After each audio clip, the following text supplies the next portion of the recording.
Good afternoon, everyone. Dear distinguished delegates, my name is Seul Lee, Economic Affairs Officer in UNCTAD, and I'm sitting together with my colleague, Mr. Julian Blisner. We're pleased to deliver this presentation at session 3, and thank you very much for staying with us. I know that it's already lunchtime and lots of information was presented. We'll do our best to make our presentation exciting and inspiring. The presentation goes as follows. First part on what are non-tariff measures, abbreviated as NTMs by me. Part 2 on the impact of NTMs by Julian. Part 3, UNCTAD's program on NTMs by me. And part 4 on NTMs and SIDS, and part 5, key takeaways both by Julian. So part 1, what are non-tariff measures?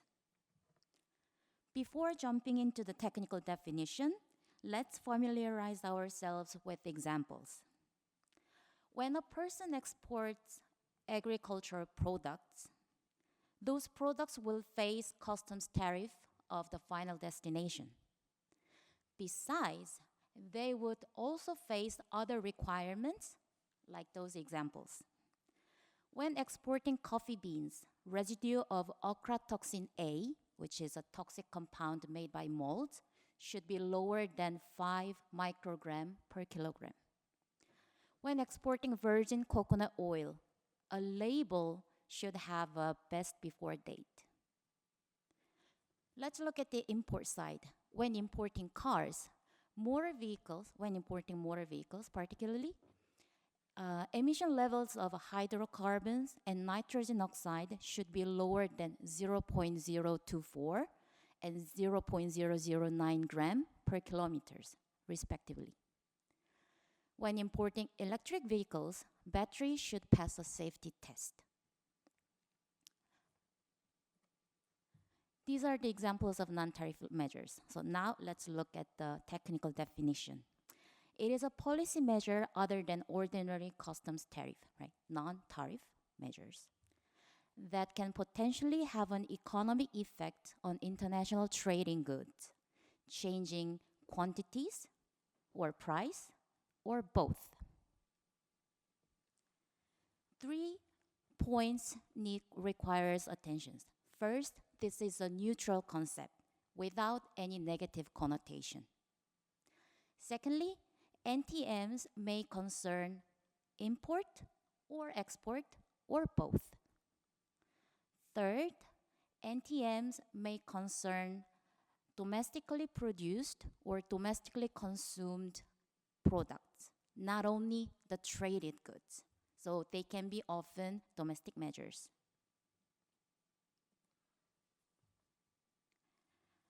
As mentioned, non-tariff measures are a neutral concept.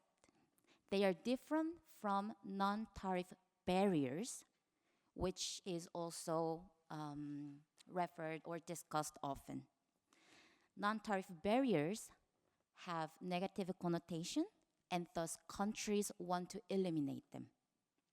However, eliminating NTMs, non-tariff measures, is not always an option, unlike NTBs, because they are designed to achieve legitimate policy objectives, such as protecting health, environment, or ensuring product qualities, or guarding public morals, among others.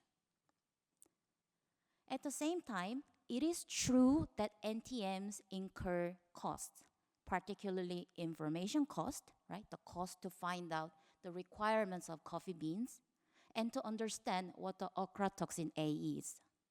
And also the cost of compliance, making sure that there's no toxic compounds, and maybe we need to pay extra to get test or inspection to make sure that by the third party. This cost increases when there's lack of transparency, high complexity, and lack of cooperation in non-tariff measures. Often these costs are fixed costs. Thus, the burden is relatively higher on MSMEs and SIDS, whose business size is rather smaller. NTMs are linked with the Sustainable Development Goals. I remember that from the floor we had a question about the UNCTAD's strategy or supports with respect to health, biodiversity, etc. NTM is supporting all these aspects. First, let's look at the economic pillar. Non-tariff measures affect trade. First, NTM is seen as trade cost, right? So the more cost may reduce import and export. At the same time, NTM assures the product quality and safety. So this may increase import and export because the product that I'm receiving is safe, guaranteed to be safe. When a country is importing intermediate goods and add more value and export final goods to the markets, then NTMs on intermediate goods may affect the import of these parts, intermediate goods, and export of the final goods. So I think by this, the linkage between non-tariff measures and trade is clear. Then, trade affects income generation, employment creation, and poverty reduction, right? Now let's move to the environmental and social pillars. I brought two examples. First example is an NTM, particularly having a health warning label on alcoholic beverages. This NTM supports SDG target 3.5, which is to strengthen the prevention and treatment of harmful use of alcohol. Second example is a ban on cigarette-shaped toys, like toys which looks like cigarettes, in order to implement the WHO Framework Convention on Tobacco Control. Implementation of Tobacco Convention itself is SDG target 3.8. If you want to know further about the linkage between NTMs and SDGs, I recommend you to have a look at this report, Asia Pacific Trade and Investment Report 2019, which we published together with SCAP. Now we have general understanding on what NTMs are. In part 2, we will have a deeper look on the impact of NTMs. Over to you, Julian. You can all hear me well because my screen is getting a bit crazy. Thanks all for being here. I know you're all very hungry, so I'll try to make it dynamic as well. So now you got a glimpse from my colleague Sol about what are NTMs, but you're all sitting here maybe thinking, I mean, it's good they're there, but why are we talking about them? No, why would we have an interest in them? And it's because they have a high impact on trade, but actually we can have an influence on the impact that it has on trade. Next slide, please. And here, this is a graph that I really like. So some colleagues of mine have estimated the price impact of non-tariff measures on a product. Because I guess you all know, tariff is all the rage this year. We all hear about it, but you know the weighted average tariff are around 4%. And so when we talk about NTMs, actually it has a cost that is higher. Obviously, we cannot get rid of this cost. We cannot make those non-tariff measures disappear, but we can have an influence. But so, how does it work? How does this cost work? Let's take the example of a cookie maker in Barbados, for instance. No, so he's producing cookies. They're very good, delicious in Barbados, and he's like, okay, I'm going to start to export. And then he's looking at a specific market, and he's like, oh, actually I have to change my label. The one I use in Barbados is not going to fit to this market, because maybe I have to, I don't know, change the calories, I have to put the joules or a different unit. Maybe I have to indicate allergens, which I didn't have in Barbados. I mean, it's a fictive example, so don't take my word for granted. Or maybe I have to indicate that it's high in sugar, that has an impact on health. Maybe the packaging has to be different. No, in this country, I cannot use the same kind of plastic I'm using in Barbados, and so on and so on. And so I guess you see where I'm coming. No, all those little things. I mean, first I have to comply with them. So it means I need to change maybe the cookie formula, the packaging, what the labeling behind, and this all involve a certain cost. And so this is where we see that you have this little cost. If I would have the same regulations in my home country, in this export country, then, you know, I have my product ready and I can export it and it's the same. You have a mutual recognition, for instance, but this is not the case in most of the world. And so when we talk about this price impact, you have two main categories of non-tariff measures. So the sanitary, phytosanitary measures, if you are familiar with them. So it's, you know, when we talk about agricultural products, for instance, if it has allergens in it, or you have to indicate it. This is an SPS, no, because it has an impact on the health. If you eat a product and you're allergic, the result is often not a very pleasant one. And then you have TBTs, technical barriers to trade, so they also affect all the products. And so when we talk about agri-food products specifically, SPS can have a price impact of approximately 14%, TBTs 5%, and other non-tariff measures 3.2%. So it's a total of 22%, so it's a huge add-on on cost. No, before I mentioned, average with tariff are around 4% in the world. Obviously, on agri-food product, it's higher. But it's just to give you an idea that the cost of non-tariff measures is much higher than the one of tariffs overall. When we talk about the industry, it's a little bit lower, but it's also close to 11% overall. Obviously, it depends a lot on the type of product. Again, you saw the example I gave. The country probably have very good reason to have, you know, requirements regarding allergens because they don't want people to get sick or to go to the hospital when they consume the products, and so they have a good reason to be there. But there are options that exist to reduce this costs. Could you next slide, please? But first of all, I tried to find an example about SIDS, but our database is not comprehensive enough and so we don't have specific indicator on SIDS. But I thought there's a report that came out this year from one of my colleagues where they looked at something very similar. It's called ad valorem equivalent. So it's the equivalent virtual tariff, no, from non-tariff measures. And he found, for instance, that in Oceania, which is in the middle, and it's, you know, I mean, I'm pulling this example a bit far because Oceania, you all know that there are two big countries that are not SIDS in this grouping, but it's showing that the AVs on exports are higher than the world average for Oceania. Why? Because they're exporting mostly agri-food products. So we know that SIDS are exporting a lot of raw materials, which face usually, we could say, low non-tariff measures, but when it comes to agri-food products, those have very, very high, a high number of NTMs, and so they face a disadvantage in the exports. And you can see, and here's the example about how to reduce the cost of non-tariff measures. If you looked on the right-hand side of your screen, and Western Europe, for instance, you see that the EVs are much lower than the rest of the world.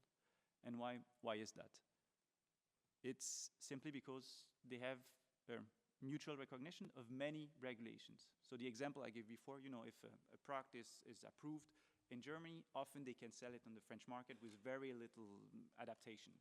And so also, if we look at Southeast Asia in general, they're a little bit lower than for the other regions, and it's also because they trade a lot between each other. Not on the same level as in Europe, but it's different. And so this is why at the regional level, or at least with regional partner, there's an interest in trying to have similar regulation because this reduces the cost of compliance. Next slide, please. And this is a graph I really like. You should just have to shift your mindset, so there's no epsilon x-axis, it's just a matrix. And here, what it shows, it's a regulatory distance in agri-food in Africa, so on non-tariff measures, and it's just so how similar the regulatory environment is between two different countries. So you can see, for instance, in the blue circle, this is all African countries, and they all have quite similar regulations.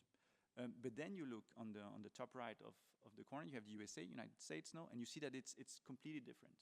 So it means that there's probably, it's very difficult for an exporter from Senegal, let's say, to export to the United States of America because they have very different regulations. So he will have to adapt, and he or she will have to adapt.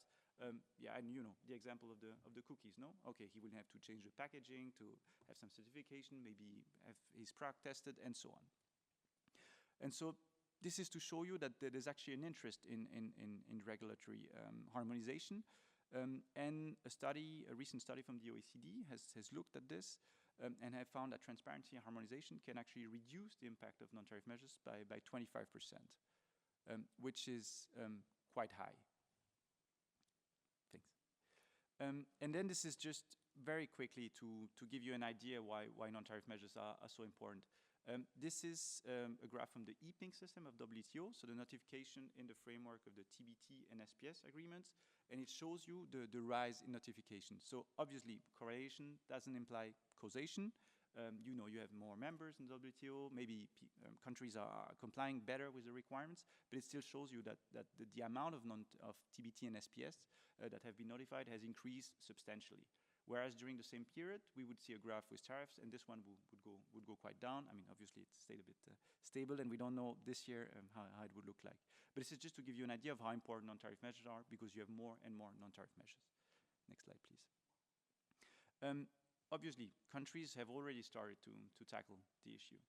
I mean, WTO SPS agreement, WTO TBT agreements are already there and try to increase transparency. So this is why you have this notification. So the Article 7, for instance, of the WTO SPS agreement has talked about transparency and asked that all the members shall notify or provide information on new SPS to other countries. And this is to provide transparency. So for instance, you this exporter, and then you have access to regulations. You know that, okay, this country has changed its regulations, so I would need to adapt with such and such criteria. Another example would be the economic partnership agreements that the European Union has signed with many other countries. There's also an article on transparency and the exchange of information. And one of the largest regional trade agreement that has been signed not so long ago, the FCFTA, has an annex on trade facilitation. So they really go deeper here into the requirements, and they ask each party to really submit on the internet all the information regarding to non-tariff barriers and all regulation that may have an impact on trade. Thank you.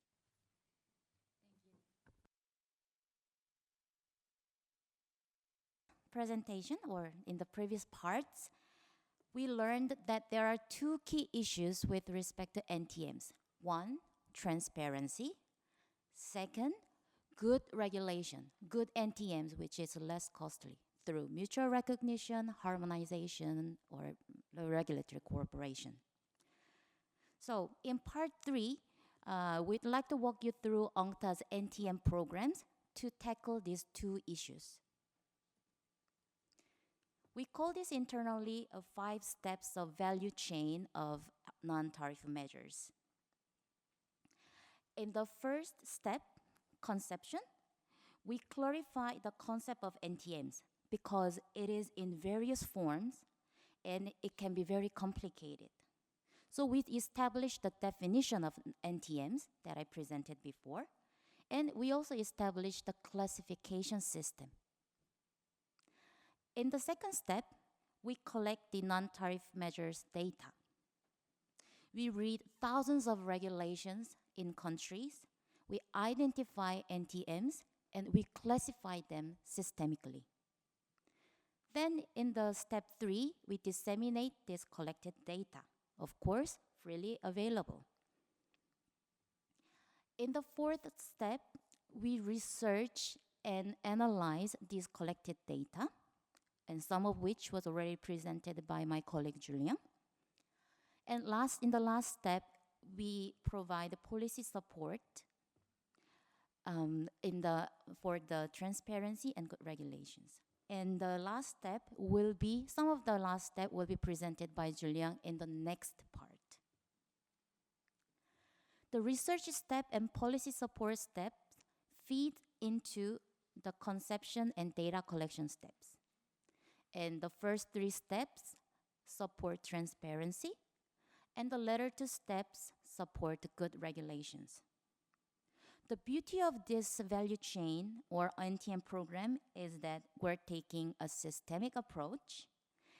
Data is comparable, right? Data is collected in the same way between Barbados, let's say, and Jamaica. Then we can compare these 2 data. And the research can be consistent. We do the research this year, and we can do the same research 5 years later and see the differences. In the next couple of slides, I will explain the details of the first 3 steps. So let's look at the international classification of NTMs related to the conception step. Together with other international agencies, namely FAO, ITC, OECD, UNIDO, World Bank, and WTO, UNCTAD developed the international classification of non-tariff measures. This provides a common language. With this, we are classifying the different types of NTMs. This is regularly updated as well. So we divided NTMs into 21 chapters, from chapter A all the way to chapter P. These chapters are divided into, or can be grouped into 2. Import measures from chapter A to O, and export measure on chapter P. Import measures can be divided further into technical measures from chapter A to C, and non-technical measures from chapter D to O. Julian just mentioned before SPS measures and TBT measures. SPS measure is under chapter A. TBT measures are under chapter B. Each chapter takes a tree structure. So this is an example of chapter B on TBT measures. Chapter B is further divided into 9 types, and codes are assigned to each type. For example, code B1 is for import authorization and licensing related to TBT measures. Code B2 concerns tolerance limits for residues and restricted use of substances. Code B8 concerns conformity assessment. And this code is further disaggregated. Code B81 is product registration and approval requirement. Code B85 is traceability requirement. And this is further disaggregated. B85.1 is origin of material and parts. So we want to ensure the traceability of origin of materials, whether the car parts is from which country, and the car parts, each bolt is from which country, that kind of requirement. When we count the most disaggregated level, like B85, 851, we have around 500 measures in this classification. And here I'd like to show you how we collect the data by using this classification. Let's say that we are collecting a data in country A. We looked at all the regulations starting from A to Z, and we found out the Food Safety Act 2022. This act states that when importing poultry meat, sanitary certificate is needed. And this requirement applies when poultry meat is imported from country B. Then we collect the information first. Which country is imposing this requirement? Country A. From where this requirement is coming from? The Food Safety Act. What type of the requirement is this? Sanitary certificate, to which we assign the code A83 according to the international classification. Which product is affected? Poultry meat. And then, if you may know the HS classification, another coding or numbering system with respect to the traded goods. The poultry meat is HS coded as 0207. And then lastly, the trading partner, whose product is affected by this requirement, which is country B. So I highlighted all this relevant information with underscore. In reality, we actually collect more than this information. The below screenshot is just a capture of our database. And here you can see that implementation date, actual link to the regulation PDF file, so on and so forth. We disseminate this data through 3 channels. First, Trains Online, which is primarily for policymakers. Global Trade Help Desk, primarily for traders. And lastly, WITS of World Bank, primarily for researchers. We have data covering 120 economies and more. And we have 65,000 or more measures. In the interest of time, I would like to show you the Trains Online, one of our channel. So you can find this data by setting product, like poultry meat, country, for example, country A, and trading partner, like country B in my example. The same website also shows different indicators to show you the status of the NTMs in the country. So to take as an example, the first one is frequency index, and it says 73%. It might be too small to see, but it means that 73 products in the country face at least one non-tariff measures. So we have this information. So now so far I explained the UNCTAD's program in general. And in part 4, Julian will explain NTMs and specifically its relation to SIDS. Over to you. Yeah, you know, it's a very comprehensive program that we have. We do it for all the countries. So we have tried to pin down a bit on the specificities of SIDS, but you heard before from my colleagues, no? I mean, you know it very well. SIDS are a very heterogeneous group, so we can not have like general conclusions about, you know, one type of non-tariff measures or how they are impacted. It's just to give you an idea what specific challenges they face when it comes to non-tariff measures. Next slide, please. But just to tell you, I mean, that we're quite happy and we're quite proud that we already have 20 SIDS in our database, which are all updated quite recently, and another 10 are currently being collected, so they will be available in 2026, so we'll have 75% of SIDS on our database, so we're quite happy about it, and so don't hesitate to go look on our database if you find your country. Next slide, please. But why are non-tariff measures very important or more important than for other countries for SIDS? One reason is that SIDS are very open economies. You know, we talked about the trade issue. If if trade represents, I don't know, 10% of your GDP, you are impacted by non-tariff measures, but not as much as a country that has 100% of its GDP in trade. It is particularly important when we talk about food, SIDS are very large food importers. Overall, again, it's a heterogeneous group. There are a few exceptions, but overall and in average, I mean, SIDS import 60% of their food need. So typically, this is an area where they're very dependent on international markets. It makes them exposed to external shocks. An example that comes to my mind is the COVID-19 crisis, where a lot of countries started to introduce non-tariff measures on exports, on imports, and it was very hard for smaller countries to follow up. You could not get any face mask because you had some requirements in some countries, or they were blocked in ports, and so on. And so this impacted SIDS and obviously developing countries more, but particularly SIDS because they don't have the manpower to follow with this update, and there was no transparency. Often countries just had, in the morning they had a new regulation, a new act, and then everybody had to comply with it. So it was a very tense time, and so this is impacting countries like SIDS especially. So this is why transparency on non-tariff measures is particularly important for, all the world, but particularly for SIDS. Next slide, please. So to give you 3 concrete examples, how much?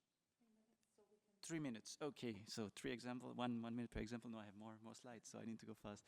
One important area is that SIDS have very specific biodiversity. So they need to have particular NTMs to protect the biodiversity, the environment. You don't want to bring pests, invasive species in your country. And so this is particularly the case for SIDS because they are islands, so they don't have the same fauna and flora as other countries, and so they have to protect this environment, and often NTMs are a central point in protecting it. I mentioned before food safety, the large food importers, but often we have observed that some countries might be under-regulated, where they are ready to import lower quality goods for their population. And so this is why sometimes it's good to at least follow international health standards, such as Codex Alimentarius. And last but not least, we heard it before, no? SIDS are particularly vulnerable when it comes to environmental issues. And so NTMs are a way to promote sustainable trades. For instance, many countries in the Pacific have introduced bans on single-use plastics to avoid pollution on the beaches, in the sea, also in the ground, in the rivers, and so on. And so those are some measures that SIDS can take that contain non-tariff measures. Next slide, please. And so here, just shortly, we are working currently in the Pacific region. So my team, obviously UNCTAD has more work with SIDS, but where we are collecting non-tariff measures in the 15 Pacific Island countries. So where we are increasing, I mean, you heard from my colleague, no, we have this transparency pillar. So we are collecting non-tariff measures in this country to help them reduce information and compliance costs.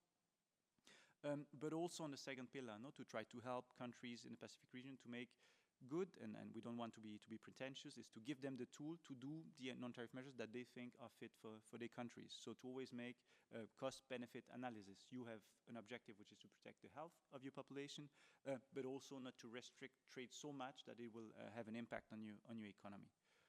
Next slide, please. And I think you will receive the slide after the course, so you can look at this all the time. But we also have prepared some export guides for some small island developing states, where we have mapped the regulation of specific products, for instance, for ginger export from Fiji or vanilla from Papua New Guinea, to try to help them to understand on the main markets what are the requirements they have to comply with when exporting. And so this is just an idea. We try to put it in very understandable terms so that exporters can understand, okay, those are the requirements I need to fulfill, the general one. Next slide, please. And I think this is, well, second last. And this is something that is very important. I'm still going to take 1 minute to explain this one. I mentioned before those notification at the WTO, SPS TBT notification. And often SIDS have had difficulties complying with this obligation because, you know, small countries, small administration, I mean, it's a lot to cope with international responsibilities. And so we had some trainings, particularly in the Pacific region, where we have helped country to submit the notifications. So in the trains tool presented by my colleague just before, we have a button where we can actually print fake notifications for a sample of notification for WTO. And then the countries just need to fill a few elements in this notification, and they can just copy-paste what has been prepared in this notification in the e-ping tool where you submit those notifications. And so we have seen that this has helped countries to find it easier to actually comply with the transparency obligation on the international stage. And last but not least, we have a tool which is to analyze cost effectiveness of non-tariff measures. So to give it to you in 10 seconds, we just look at the whole value chains, and we ask all the stakeholders how those non-tariff measures are impacting them. It can be exporting, importing, but the idea is more to try to make the process smoother. And for instance, we applied this to Barbados, to the grains value chain, where we have looked, asked all the importers, okay, what is the impact of non-tariff measures? And so you have the link to the report there, and you can look at the conclusions there. And so thank you for your time. We have key takeaways. Very quickly, 3 points that you should remember from the presentations. NTMs are essential. No, we cannot get rid of them, but they are costly. So it's always important to make a good weight cost-benefit analysis. Transparency and cooperation reduce cost, and this we tell it to everybody. Talk with your neighbors, talk with other countries, to your export markets, look what they're doing, and try to have similar regulation to theirs. You don't need to reinvent the wheel all the time. It's good sometimes to have similar regulations. And for you, NTMs are critical to protect your environment, and so it's very important to get interest into this topic. Okay, thank you.